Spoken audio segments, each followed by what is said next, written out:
So we're in the engine bay now, and it's no different to anywhere else in the car. We want it to not just present well, but be practical and functional and work. So we have got the twin fat bars snorkels on it with the FATS airbox. No, they don't just make together. Yes, we did have to do some custom fabrication to make that all work and be harmonious. But once we got that done, the package works really nicely. Moving across, we've also got the pre-line diesel filter installed in it as well. Color coded the pipe in here just to add that extra pop of color, so when the bonnet's open, it just finishes it off and makes it look really nice and neat. We're running the PWR fans on this thing, so let's talk about the performance package in this car. We're running the twin thermo fans to keep the intake temperatures down. The longer we can keep the intake temperatures down, the more that we can maintain the power. Fans won't make more power on their own. They will maintain your power, so that when you're in those overtaking situations, we've seen that by not running fans on there, we can lose 20 and 30% of power out of these things super quickly. So by running the fans, we're not making more power as such, but we are maintaining that power. So that's the reason for why we're running the PWR fans on our builds. Furthermore, about the tune, so it's got a fairly aggressive towing tune put into it. We're running the NPC heavy duty clutch in it with a custom built in-house by our fabricator crossover pipe. So we've got that crossover pipe in there, and then we've got the exhaust that splits into twins. So we've got a single 4 into twin 3s, and then twin exits. So we'll have a look at those in a minute. We're running the Process West separator. Most of you that follow us would know we generally run a Provent catch can. The reason we've gone for this on this particular one is that space is limited. We're starting to run out of space, but these guys, we did a lot of research, as we do with pretty much anything that we decide to run. These guys have built a really good product.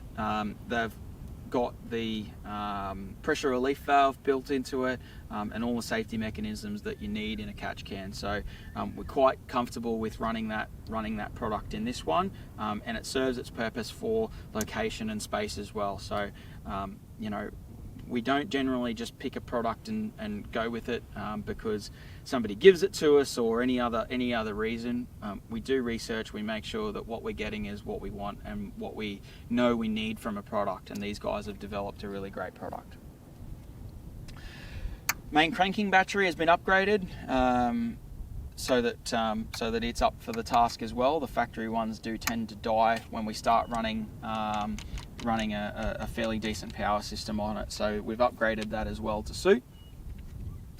Moving back here, so as with pretty much all the builds we do, the way we go about it is we want to build a bracket. We want to make sure that we can house what we need to house securely and safely. So we go to a fair bit of effort, like I was saying there before about the Red Arc Tow Pros and GME mounts internally, where we'll custom design laser cut and CNC fold brackets. We do the same in the engine bay. So in the 200s, we've got our own brackets that we use for fusing and fuse panels, and we've developed the same thing for our 79 series packages. So we can physically bolt into the side of the car. All our fusing is nice and safe and secure.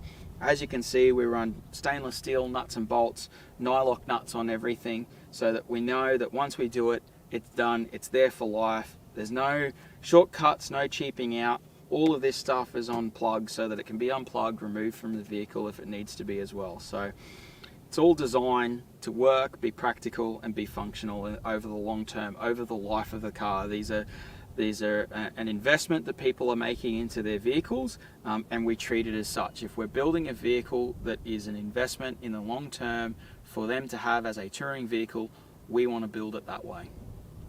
So that's the way. That's one of the ways we go about it as well. So every wheel arch on all 4 corners, we are running a underbody light. just so that if you're full driving at night, you can see where your placement of the wheels are for your spotter without needing the headlights on, so the spotter can help. Also helps if you do have a flat or anything like those. If you're full driving at night, gives you a bit of a work light and area light to work with on the car. Moving further down the vehicle, again, light force lighting. So we've run with the 3 ultra floods up on the roof rack. We'll do some night shots of this so that you can get a feel of how this looks at night, but it is fantastic. The amount of light that we get off this vehicle so that we can actually have a practical camping setup is fantastic. So this is the twin exits that we're running. So there's one of these on either side of the car. Again, this is one of those custom touches that we wanted to do. We've got the skills, we've got the design ability, so we wanted to showcase what talent we actually have. So these are custom built in-house by our fabricator, and we didn't just want twin exits coming out the side, so we recessed one pipe into the other. My exhaust fabricator that we had built it said to me at the time, "Nobody does that," and I said, "Exactly, so let's get after it." He wasn't even sure he could do it, but we had a crack, it worked out, it looks fantastic, serves its purpose, and it's just something different, another little different feature on this car. Tray and canopy combo. We knew pretty early on with this build what we wanted from a tray and canopy combo. We'd sort of planned the forward section of the vehicle out, and we knew that how the front of the vehicle was gonna pan out, and we knew we needed something that had some real style to it, something that had some shape and some texture, that wasn't just a square flat box on the back of this car. It just wouldn't have done it justice. The guys from Lifestyle Campers had started building trays and canopies. Now, it was pretty fresh and pretty early at the time when we first started talking to them about it, but when we told them what we wanted and what we wanted to do, they got fully on board. John and the guys from Lifestyle Campers were amazing to work with. We had some really tough things to overcome. They'd done 79 trays, but they hadn't done one with a 300 chassis extension in it with the front toolboxes. So we had to throw that into the mix, and they had to do some R&D to make all of that work. And like I said earlier, we had that finished height that we wanted to work on as well. And then we threw into the mix that we wanted to run a rear winch. So we couldn't have made it any more complicated if we tried, but the guys knocked it out of the park. We have millimeter perfect clearances everywhere, and it just turned out fantastic. They have put a lot of time and effort and R&D into building a product that is strong and actually quite light for what it is, for the size and the body that it is. So it's a built up of a construction of parts. So every piece unbolts, the front toolboxes, the wheel arches, the rear toolboxes, they can just be unbolted. If you damage one, damage a door, or the whole box can all be replaced. This box is a bolt-on box, but it's designed to be here permanently. It's not designed to come off. The rear box it's designed so that we can unplug it and remove it. Once they're finished traveling, he will be using this as a work truck as well, so it had to have some practicality to be able to do that. So the guys at Lifestyle Campers and Stylecraft gave us a fantastic product to start with. It was nicely finished and ready to go, and ready for us to add our flavour to it. So that's where we start to kick into gear. Bushman 130 litre upright fridge in it. The panel around and the floor has been carpeted, as has the floor in this one. It's a nice finish, makes getting gear in and out easier, actually sort of holds the gear in place better than just having a flat floor that's been powder coated in like a satin finish, and gives you a really nice fit and finish.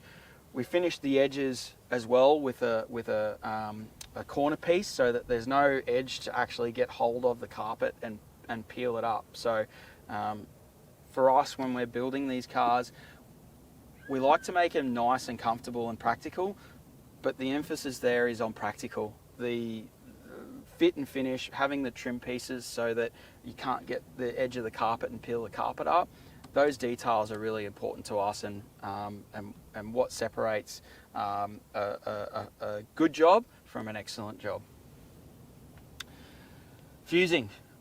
We often find when we're getting vehicles in that have been built, fusing is near impossible to find, and there is a lack of it. Quite often it's removing a fridge, which means unpacking a fridge, unbolting it, and then removing it. And then you can access fusing, or what little fusing there is. We go to a lot of effort to make sure that fusing is accessible in a location that on the side of the road, on the side of a track, if something goes wrong, you can find it and you can repair it and you can replace a fuse. It does happen, it can happen, and you need to be able to access it without having to pull half your car apart to be able to do it. Mind you, on the topic of being removable, these fridges, they come with screws that you would screw into timber. That's not really our style. So all of the timber, this is a timber board behind here, a marine timber board that's been carpeted over. There's timber certs with a thread built into them that we've actually put stainless steel bolts into to secure the fridge. So if we do have to remove it, we can unbolt it, remove the fridge, refit the fridge, bolt it off. It can be done over and over again without the risk of damaging the timber behind it, over tightening the screw and damaging the timber. So just the little details, it takes more time, more effort to go to be able to do this kind of stuff. But for us, it's the difference between, again, a practical touring vehicle that lasts and one that requires a lot of maintenance ongoing. Full drive evolution. So this is the first one we've done, but we've been testing it and it's been fantastic. So this one here is so that we can inflate and deflate all four tyres at the same time. We've got an air fitting just down here on this side and an air fitting in the top of the toolbox on the other side. We connect a hose out of this to the two wheels and the same on the other side. Turn this bad boy on, set our pressure, and away we go. We can walk away, have a beer, have a coffee, pack up camp, have a drink, spend some time with the kids, and the tyres are deflating or inflating. So that's a nice little touch. We're running a 3000 watt inverter in this. We just wanted to make sure that with the package that we were doing in this car, there wasn't any want for anything more. So he can hook the van up to this, he can run the air conditioner in the van, the washing machine in the van, whatever he wants off this, and he's going to be pretty right. There's double GPO on this side and another double GPO on the other side connected up to that. Normal SIG sockets and double USB sockets, these are all fast charge, 3 amps each circuit so that you can fast charge your phones and everything. A digital switching. All of our internal lighting is light force as well. So every door has lighting on it, internally in the toolboxes has lighting on it. They are switched, so these act as a master switch to turn the lights on and off. When you close the door, there's a trip switch so that the light internally will turn off. So when you're traveling, you can turn all your switches off. When you get to camp, turn your lighting package on. When you open the door, the lights will come on. When you close the door, the lights will turn off, conserving power. EnerDrive. So we're running the EnerDrive ePro battery monitoring on this one. This is a nice simple display to give us battery percentage remaining, what's coming in and out of the batteries at any one time. So right now, as we're sitting here, it's a pretty decent day. That solar panel's putting 5 amps in. So albeit it's not a huge panel, with the setup we've got, we're getting 5 amps in, which is pretty fantastic. We always run a retractable reel. Every Summit series has to have one, I believe. Fantastic. The reason we run a retractable reel, now you've got to carry an air hose of some description, and it's almost always stored in a location that is a pain to get to when you load it. It's at the bottom, it's in the bottom corner of somewhere, and you've got to unload it or unload a toolbox to get to your airline. We have the space. It's usually a hollow space that isn't getting used for anything. We can fit a retractable reel in there, and all of a sudden you're gaining storage space back that was otherwise going to be rendered useless. So retractable reels, we love them. They're simple, effective, and serve a purpose. All the toolboxes on this as well.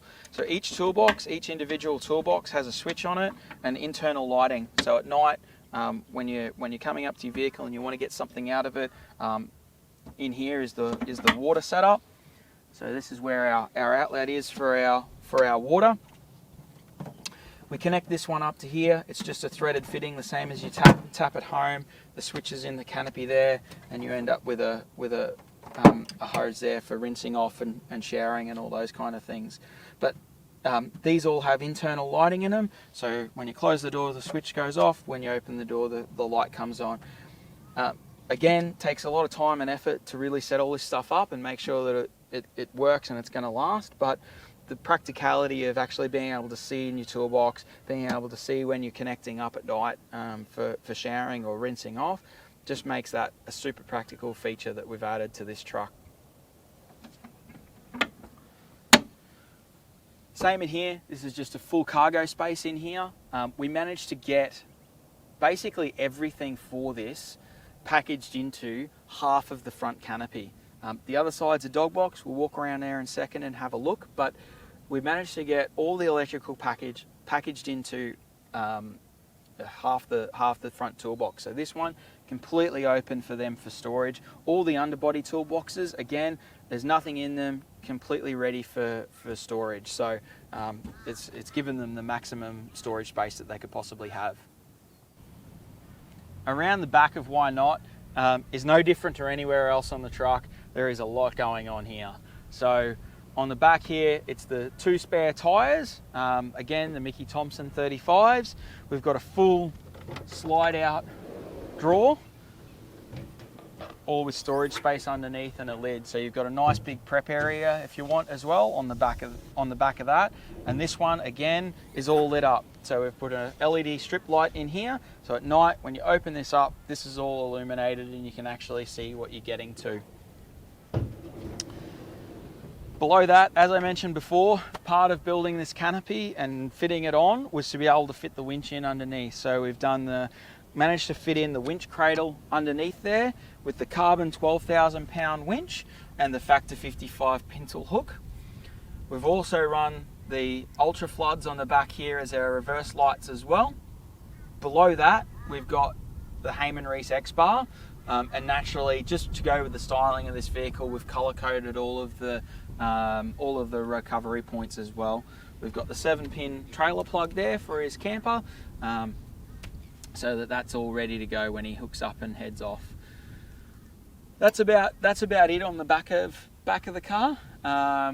Again, if you have a look at the styling on the back of this, that's part of the reason why we went for this particular tray and canopy setup, was the guys have managed to build in some really cool shape and detail on the back of this so that it matches in with the car and the rest of the styling that we've done on the front and gives it some unique appeal from the back. All right, moving around the side here, I mentioned the dog box on the side here before. Another space that I'm actually really proud of. So a lot of thought and detail gone into this as well. So being that this is a dog box, it kind of needs to be a bit of a wet space. Now, quite often we see a aluminium partition or a wall built in there. We had considered that ourselves, but after thinking it through and again, that trying to be practical about how things work and how things function, we decided that the boys had done a lot of fantastic work in there and we wanted to show it off.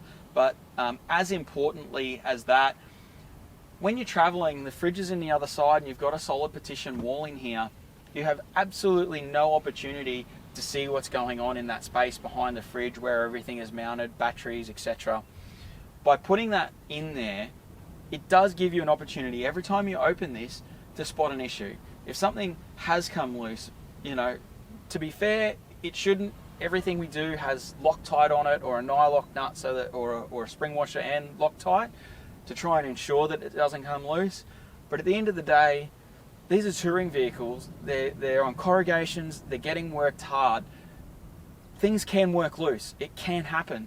So being able to see in there and see in that space and be able to visually see if anything is coming loose, any wiring's moving, anything's happening at all, it's a perfect opportunity to be able to do that as well. So we wanted to show off the workmanship that goes in there, but it serves a practical purpose when you're touring and traveling like these guys are.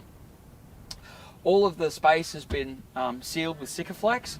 We've not just done a rubber floor mat, we've actually had it so that it curves up the sides. It's not just a square edge that's sealed. We ran the rubber mat up the side. Sikaflex sealed the corners that absolutely have to be cut so that this area becomes a wet area. It can be washed out, rinsed out. Again, running the trim piece across the front so it resists the urge for it to lift up and want to peel away. Again, as with everything we try to do, it's got to be practical. It's got to work. We want it to look good and function and do everything that it's supposed to do, but serve purpose. We'll also talk about from this space. We've done twin 200 amp hour lithium batteries in this. So this has got the EnerDrive BTEC battery system in there. The way we've wired them, EnerDrive will allow us to run them together. We're also running the ARB twin compressor on a 9 litre aluminium air tank. This guy's got power to burn. We know that, it's designed for that. As I said before, he can hook up to his van and he can run pretty much anything he wants in that bad boy. He can run air conditioning, he can run the washing machine, whatever they need to run, whatever they want to run, they can do it. They've got the power to burn and go through it. That brings us pretty much to the end of what has been an absolutely incredible build. To be able to work for a family that gives us the scope to really be able to build something special and unique for them, we really enjoy that. This car is a combination of our entire team's experience. So our entire team has put their heart and soul and all their learning experience into these cars. So from Darren and myself and all the team on the floor to be able to package a car together like this, it really is a testament to the team that we've built at Pinnacle 4x4. Really proud of them, really proud of what we've achieved here, and I'm looking forward to building a whole lot more of these in the future.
So we're back out at the Glasshouse Mountains at night, checking our light force setup, making sure that it's all working, getting the spotlights all dialed in. So as you can see behind me, we've got a really good spread of light. We've got the big spot in the distance out of that HTX2, plus the spread of the LED ring around the outside.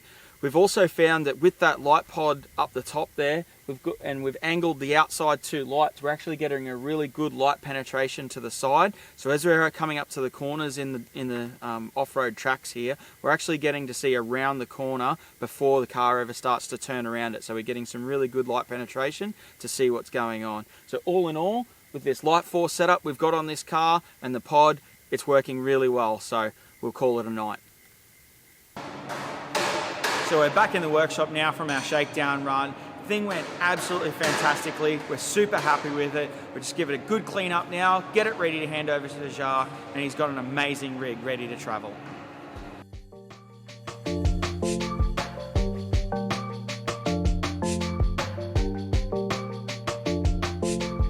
Oh, this is a change.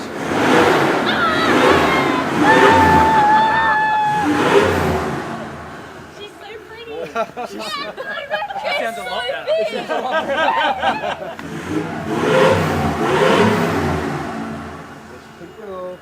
so good. Yay! Number off. Sorry. She's in the window. That's a big step. Wow. How am I supposed to get in there? I'm going. How are you supposed to get in there? Milk crate. I don't care. I don't care. What do you mean? It's not for you. Okay. Just wait. Go for it.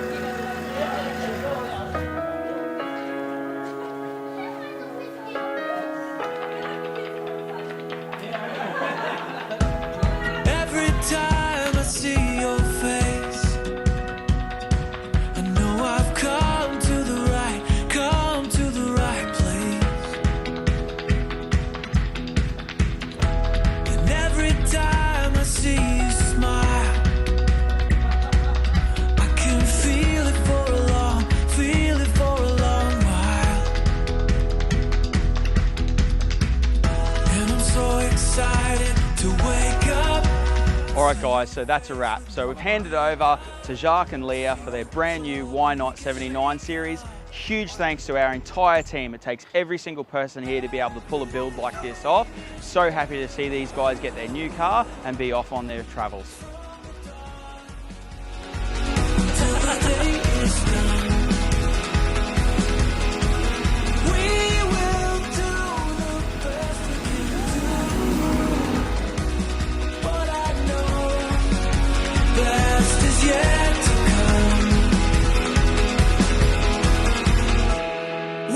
Come so far, so fast.